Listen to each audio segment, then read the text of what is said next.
Assalamu alaikum warahmatullahi wabarakatuh.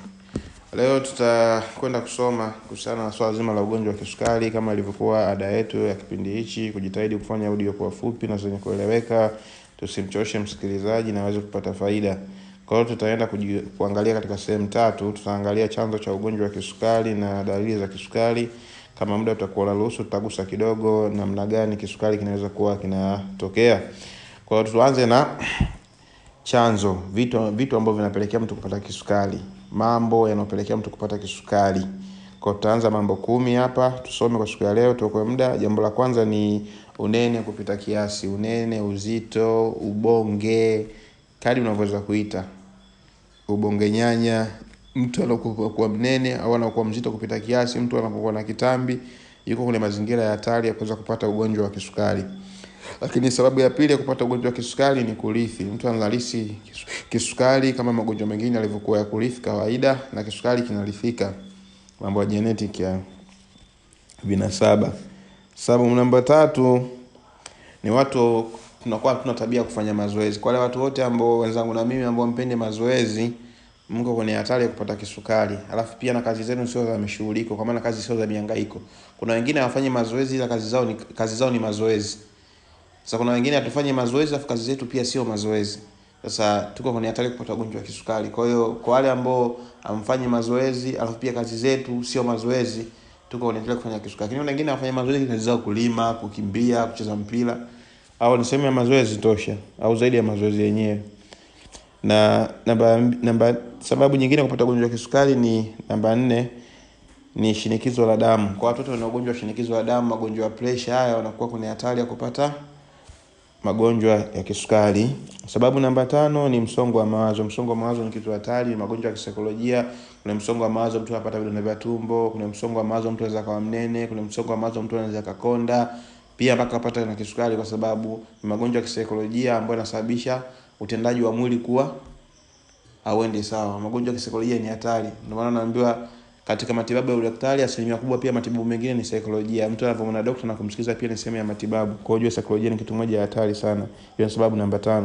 Sababu namba 6 ni kutumia sigara na pombe. Kwa wale jamaa wanatumia sigara sana, wanatumia pombe sana, mjihadhari, mko katika mazingira hatarishi ya kupata ugonjwa wa kisukari. Na kama tena ndio umri wako ushakuwa mtu mzima, jitahidi kuachana na hayo mambo, maana utaingia katika hatari afu utashindwa kukabiliana nayo. Na sababu namba 6 hiyo. Sababu namba 7 ni tezi ya shingo. Kwa wale wote ambao wana ugonjwa wa tezi ya shingo, wanakuwa katika hatari ya kupata ugonjwa wa kisukari. Tezi ya shingo ni ugonjwa hatari pia. Sababu namba 7 hiyo. Sababu namba 8 tunazungumzia umri. Mtu anapokuwa na umri umekwenda afu apate masharti ya kiafya, anakuwa kwa hatari kupata ugonjwa wa kisukari. Wengine wanasema kuanzia miaka 45, wengine miaka 55.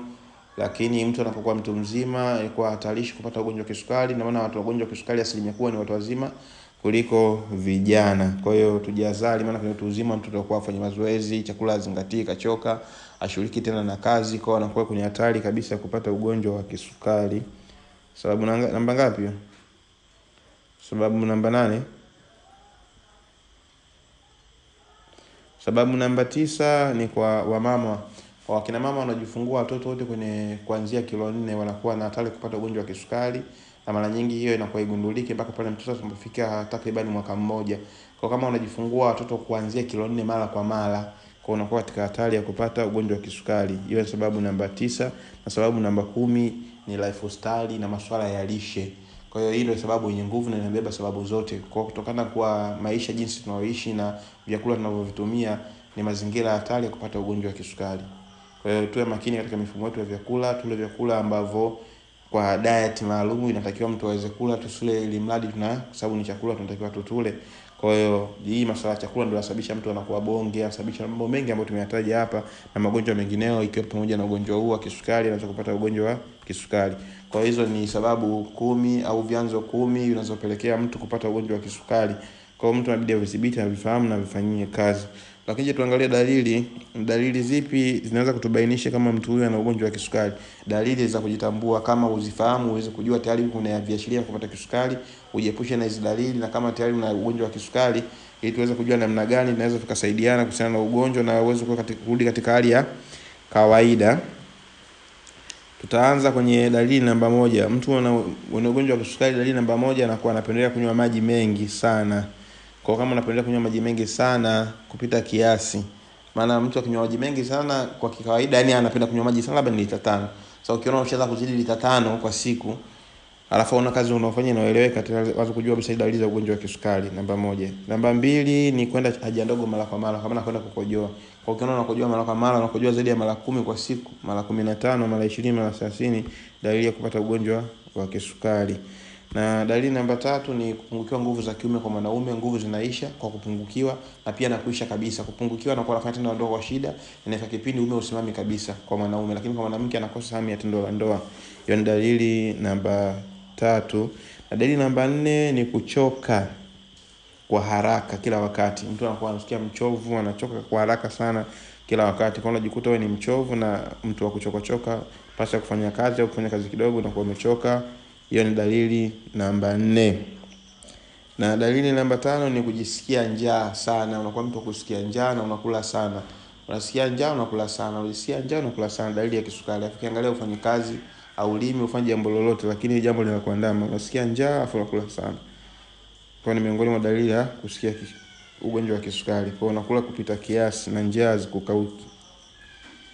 Lakini na dalili namba 6 kwa wanawake, wanakuwa na hali ya kuwasha ukeni. Kuwasha ukeni pia inaweza kuwa ni fungus zikautiana mwingine, lakini kama unakuwa una hizo dalili zingine tulizozitaja pamoja na hii kuwasha ukeni, ni miongoni mwa dalili za ugonjwa wa kisukari. Dalili namba 7 ni kutokuona vizuri, nuru ya macho kupungua siku hadi siku. Unakuwa una uwezo wa kuona vizuri. Ni dalili hatari. Ndio maana sikia mtu ana macho ya kisukari au sukari ya macho. Kwa hiyo sukari pia inashambulia huko, kuna mambo ya macho. Kwa hiyo nuru inapungua na uwezo wa kuona unakuwa uko dhaifu. Kwa hiyo tuombe Mwenyezi Mungu atuepushe na ugonjwa wa kisukari, na ugonjwa hatari, na tuchukue tahadhari kama tulivyosema vile tahadhari 10 tuwe nazo makini kuhusiana na ugonjwa huu wa kisukari. Dalili namba 8 ni kuwa na ganzi miguuni, mikononi na baadhi ya upande wa mwili. Ganzi inakwenda kuandama, isha ikauki.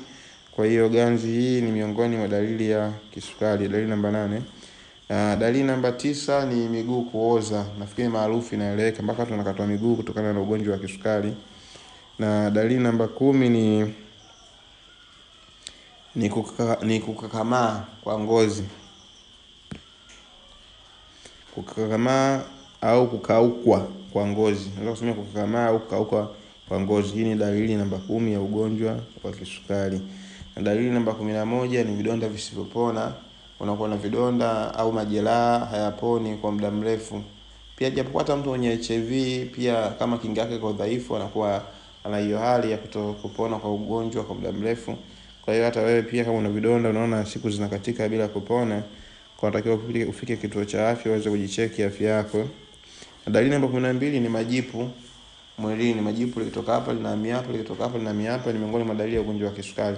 Kwa sisi tumejitahidi kuepesisha tu hizo notes. Kuna maelezo marefu sana kuhusiana na ugonjwa wa kisukari, maelezo mengi sana.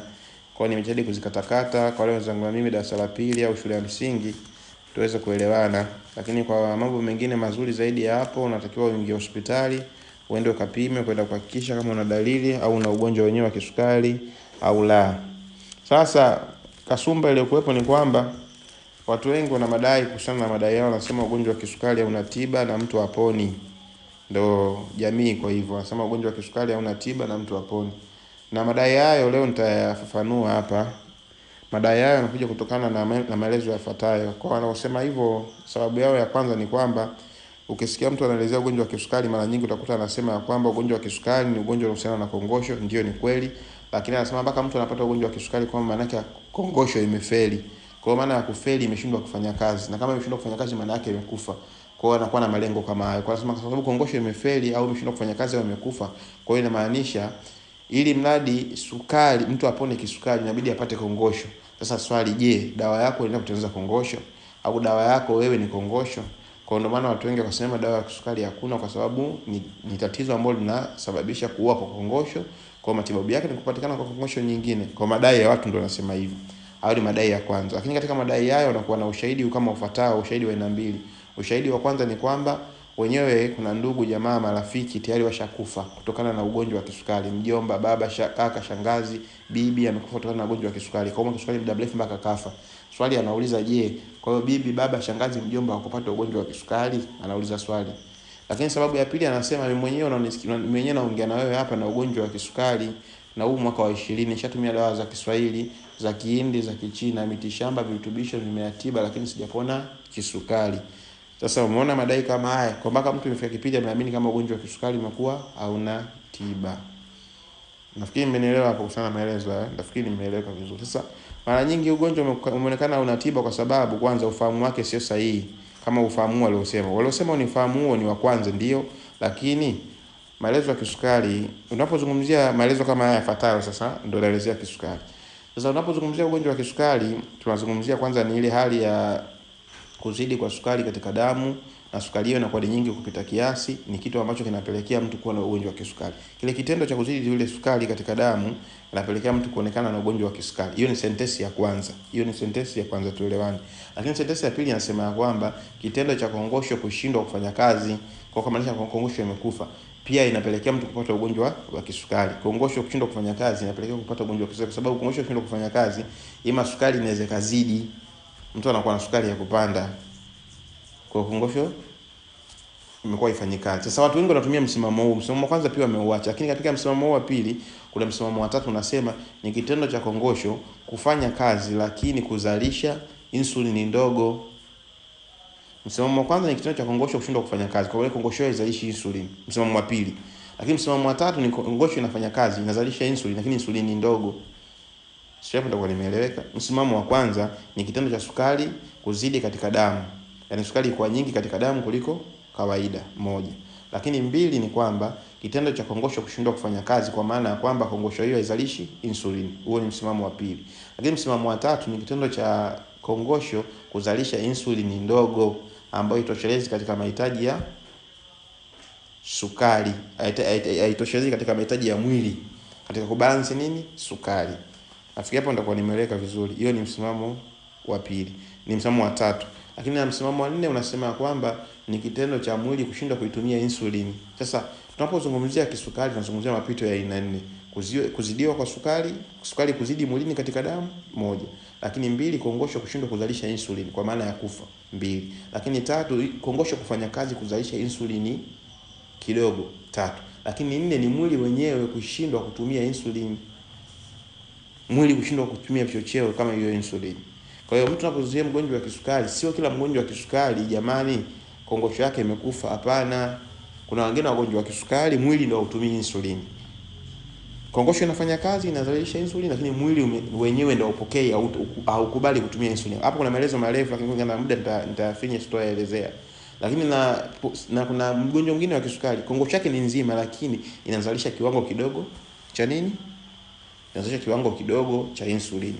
Kwa hiyo wale wana msimamo mmoja jamani, msiende kutafuta dawa hizi, kwanza msikate tamaa.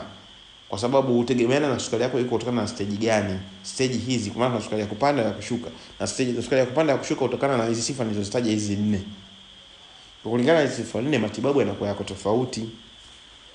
Sasa mtu mwingine, kila mtu anaofikiria na ugonjwa wa kisukari, kongosho yangu ishakufa kwa siwezi kupona tena. Kumbe kongosho yako ni nzima, ile isipokuwa tu insulini ndio dogo. Kwa kongosho inazalisha insulini ya kutosha. Au kongosho yako ni nzima inafanya kazi vizuri, lakini mwili tu ndio haupokei nini? Insulini. Nafikiri nitakuwa nimeeleweka Sasa nitatoa maelezo haya kwa kumalizia kulingana na muda, maana dakika zimekwenda kidogo. Ninapozungumzia kidogo, mtu anaposikia neno sukari katika mwili anamaanisha nini, anapo kidogo anashindwa kuelewa. Sukari inaanza, mechanism ziko vipi? Nitagusa kidogo mechanism kwa sisi wa darasa la 4 ili tuweze kuelewana. Ni kwamba inakuwa ni kama ifuatavyo. Tunapokula chakula, tunapokunywa maji, tunapokula matunda, tunapokunywa vinywaji vile pamoja na matunda, tunakula na vyakula vinginevyo. Kwa vile vyakula ndio vinakuwa na sukari mule. Kwa ile sukari tukishakula vile vyakula ndio sukari inapatikana mule katika hivyo vyakula. Na kazi ya sukari katika mwili wetu, sukari inasaidia kuupa mwili nguvu. Unapoona mtu ana nguvu, ana energy, hiyo ni kazi ya sukari. Kwa hiyo inakuwa ni inasaidia kuupa mwili nguvu. Lakini sukari inapokuwa ndani ya mwili katika damu, hiyo sukari inaitwa glucose. Inaitwa nini? Glucose. Na glucose ni aina ya sukari ambayo inatumiwa na chembe au chembe katika mwili. Kwa chembe katika mwili inahitaji glucose ili kuweza kutengeneza nishati. Na glucose ndio sukari ambayo inatokana na vyakula tunavyokula au vinywaji tunavyokunywa. Lakini chembe pia inahitaji insulini ili kuweza kufanya kazi. Mbona mtegemeano unapokuja hapa? Ndio maana nakwambia kongosho na insulin, ndio maana tunagusa leo kongosho. Sasa kongosho ndio inazalisha insulin. Watu sikia kongosho ndio inazalisha insulin. Na ile insulin ndio inahitajika na chembe. Leo kidogo nitagusa kidogo kwa elimu kama darasa 7 kidogo niwafungue watu kichwa kulingana na muda kama utakuwa umetosha. Lakini tunapozungumzia insulin ni nini? Insulin tunazungumzia ni kemikali kwa maana ya homoni inayozalishwa na kongosho. Kwa insulin ni kemikali au homoni inayozalishwa au kutolewa na nini?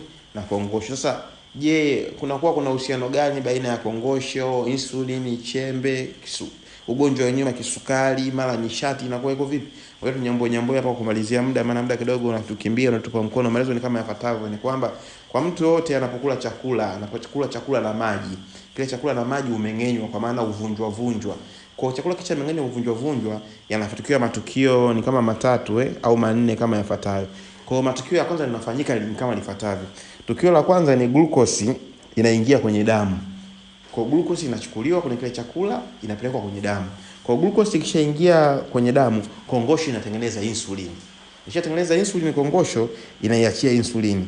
Kwa insulin yenyewe inatoka. Insulin inaenda kuingia kwenye nini? Inaingia kwenye damu. Kwa insulin ikishaingia kwenye damu, kazi ya insulin kuingia kwenye damu inaenda kutoa glucose ambayo tayari ishaingia kwenye damu ambayo ndio sukari na kupeleka glucose hiyo kwenye misuli moja. Lakini pia kupeleka glucose hiyo kwenye seli za mafuta 2, lakini kupeleka glucose hiyo kwenye ini 3. Kwa huko inapopeleka ndio inapoenda kwenda kuhifadhi nishati, na huko ndio nishati inatoka.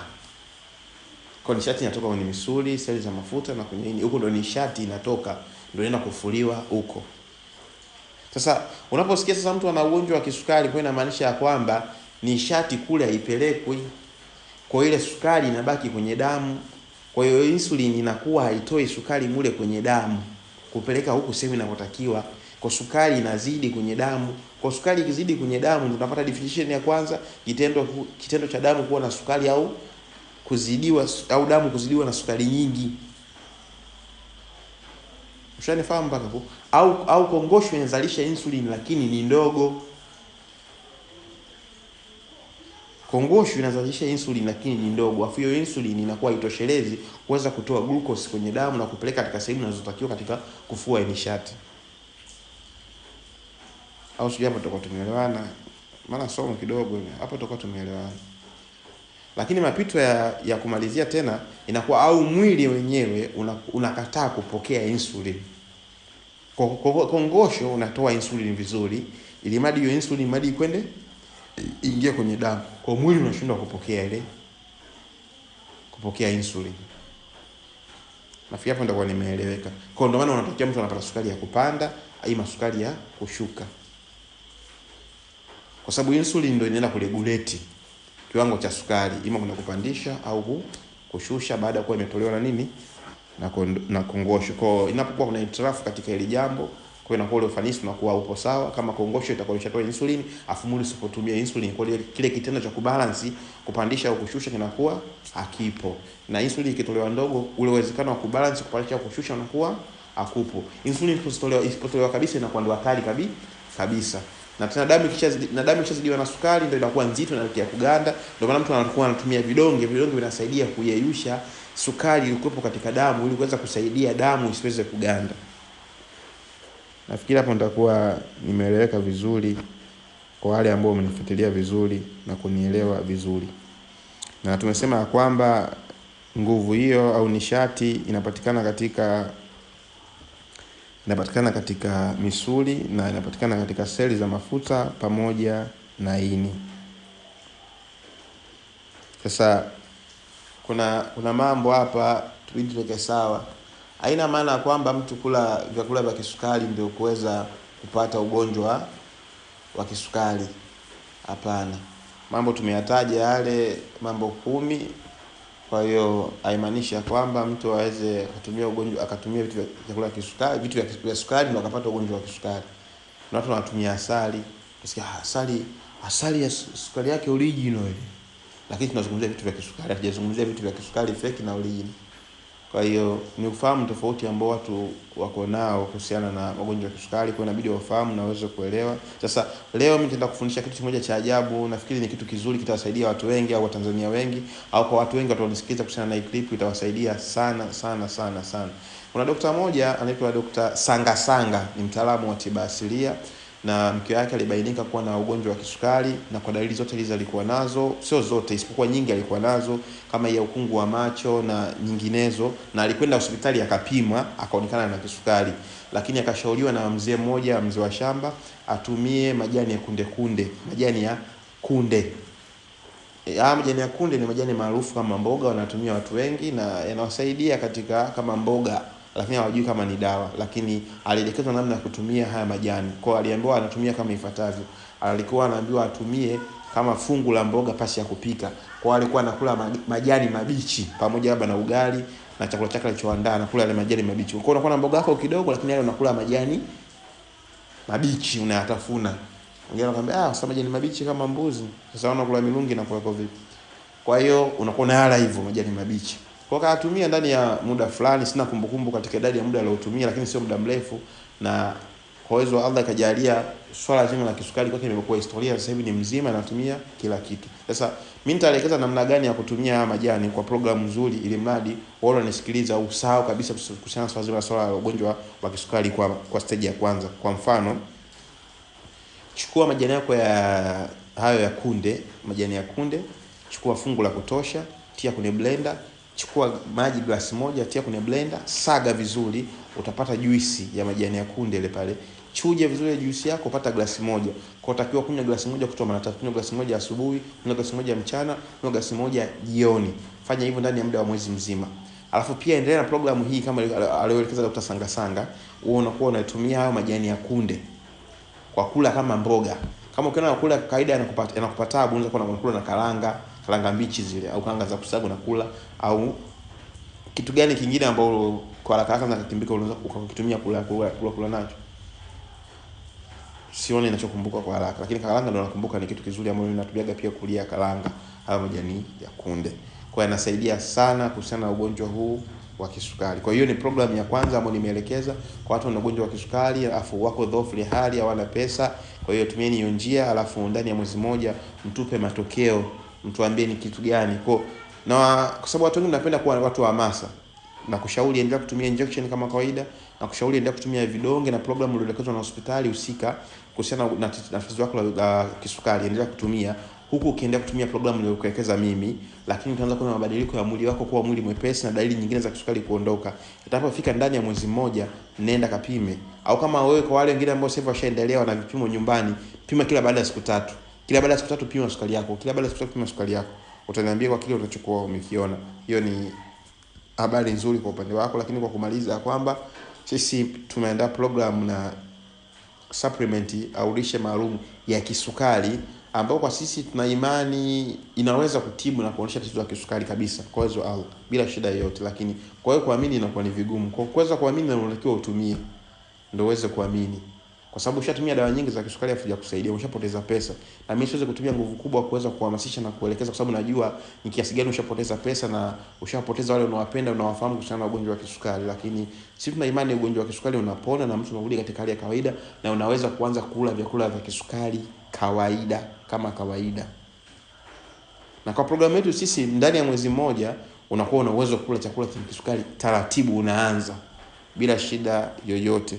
Kwa nafikiri muda utakuwa umekwenda, na tumetumia muda mrefu, na tuweza kujitahidi kuishia kwa hapa kwa siku ya leo kuhusiana na ugonjwa wa kisukari. Tumejitahidi kugusagusia. Sasa kwa kumalizia pale, ninahitaji majani ya kunde. Majani ya kunde sasa sijajua kwa Kiingereza inaitwa vipi, maana wengi si darasa la pili, tumesha shule ya msingi. Sasa wale ndugu zetu wa form 4, form 6 chuo, na wale wengine waliosoma vyuo vya mitimiti kama SUA, watusaidie haya majani ya kunde kwa Kiingereza yanaitwaje? Afu je, haya majani ya kunde jamii yake yanapatikana dunia nzima au ni ya Tanzania peke yake? Nafikiri hapo utakuwa umenielewa. Huko ndo kumalizia. Kwa hiyo ni mimi mzungumzaji, nilikuwa nazungumza Profesa Kashaga katika hii darasa, na washukuru sana kwa kunisikiza na kutenga muda. Lakini msimamo wetu, tuwe na imani kisukari kinapona, na unarudi kutumia vyakula vyenye kisukari kama kawaida. Vile vile vitamu ambavyo vimisi, kwa usikate tamaa, bado kuna opportunity ya kuweza kuendelea kuvitumia. Na kushukuru sana na asante sana.